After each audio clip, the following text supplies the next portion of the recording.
briefly, I want to talk about the Joshua Brown situation.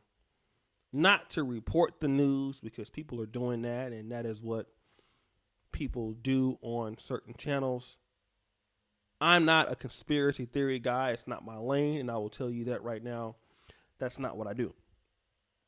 But I do know Joshua Brown, a key witness in the Amber Guyger case, was shot dead. Who did it? I don't know.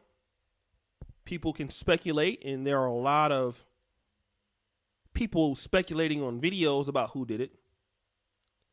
But what I do know is there is a bigger situation here that should be addressed in the black community, because we are often talked about as a community who is against the police. We hate police officers in black communities, and we uplift gang members, and we worship dope dealers. We worship people who have those personalities, and we elevate them over police officers who are black. We elevate those people over hardworking blacks, and there could be some truth to it. But see, you have to understand that a lot of black communities have good people that are living there. Most people who live in poor black communities are, let's say crime infested. Most of the people there work and go to school every day or whatever. Shout out to George Macon. That was the same case in my neighborhood. Most people that worked there were poor, lived there were poor, or had lived there for many years until the neighborhood had got bad and didn't want to leave their home. This is what most black communities are, and most black people don't support crime. Nobody likes being robbed or having their homes broken into or having their children bothered or harassed or losing a loved one to gang violence or getting somebody addicted to crack or having their property value be to go down or their neighborhoods to be unsafe where their kids are. Black people don't like that. And if something happens to their property or to them, nobody says, I don't want justice. Most people do want justice. Everybody would love to live in safe, nice neighborhoods. But see, the situation here is, what if you testify and there is retaliation? See, this is what we're dealing with. Like I said, black people get a bad rap. That's what I'm dealing with on this argument for this brother, may he rest in peace, right now, because the Amber Guyger case was one thing. But there were other people in the vicinity that could have been potential witnesses to the case. But they declined.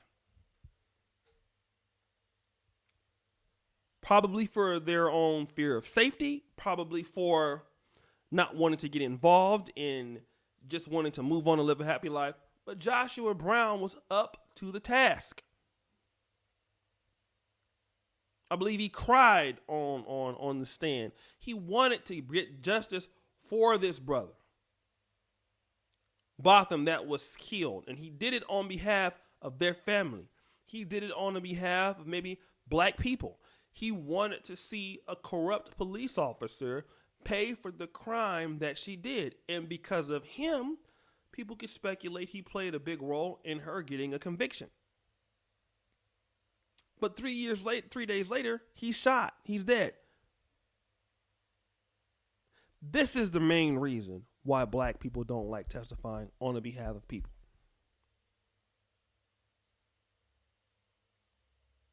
And a lot of times in the black community, there have been so many people who, in their heart of heart, and the thing about it is the justice system doesn't really care about your safety. They will go out and they will tell people, man, you saw that crime happen and you're going to let their family go through the pain. You're going to go through this and you're going to go through that. You ought to testify, because the system will do anything to get somebody to get a W in the column. They don't care about the safety of these witnesses. Now, I'm not saying, again, that he was killed by anybody. I'm just saying in general. They will pressure witnesses to cooperate because it looks good on their job promotion. It looks good on their status as a detective or as a police officer or as a DA. But knowing that after the guy or woman testifies, they're going to go out back into regular life and they could have potentially created some enemies. Whether it be the family, whether it be police officers, whether it be gangs, and we know that happens. So many good people have lost their lives risking their neck out for somebody else. It's happened many times in American history. Getting knocked off just for telling the truth, talking about what happened, risking your own safety to testify to say this person did that. And then people get mad at these people when they don't want to talk. Well, if the theories are out there, like I've been hearing for conspiracy theories, for situations, if this brother was murdered on the behalf of Botham, then what is the incentive if you're a black person and you see a police crime happen, or you see a crime happen and you can testify and point out what happened or give information? What's the incentive for you to talk? I'll tell you what the incentive is. None. Because see, Botham Jean's family is not going to raise money for him. What about his family? What about this brother who has been taken away in the prime of his life? He's a young guy. And, you know, I just get tired of the black community getting a bad rap for wanting to protect drug dealers all the time and protect goons all the time or whatever. No, a lot of people are wanting to protect themselves. And do you know what? You can't get protection. The state can't protect you. And a lot of people know this. And I will have to say, in my opinion, my heart goes out to the guy because he's doing the right thing.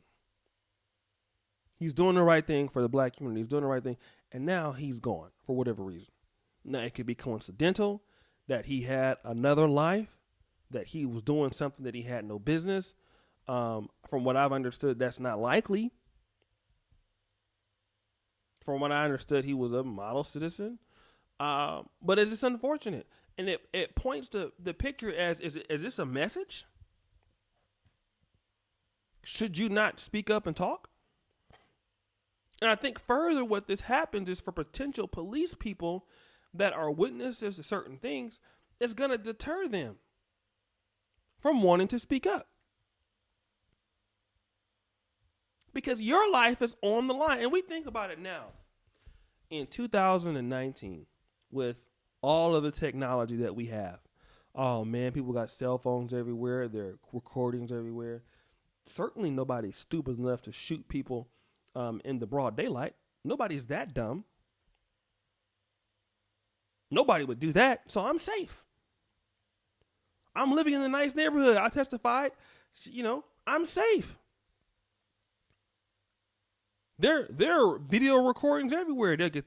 Nobody will have the mitigated gall to do that. I'm safe. And for the most part, you are right. But do you know what?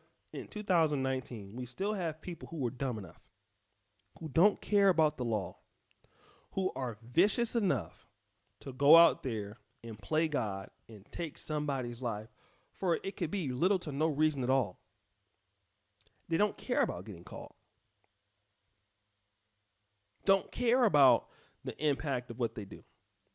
And this is what's going on in America every day. One of the most violent places on planet Earth. And this is what we're talking about. And again, my heart goes out to the young man and go out to his family for doing the right thing. I know, like I said, if this is associated with that, my heart goes out to him. But this is the reason that black people don't like testifying. Because of retaliation. So, guys, what do you think about this? Read the articles below. Thank you. Subscribe, hit the bell. If you are a new person to the channel, I definitely welcome you here. And as you know, the buffoonery remains at an all-time high. All my contact information is in the front comment. Peace out.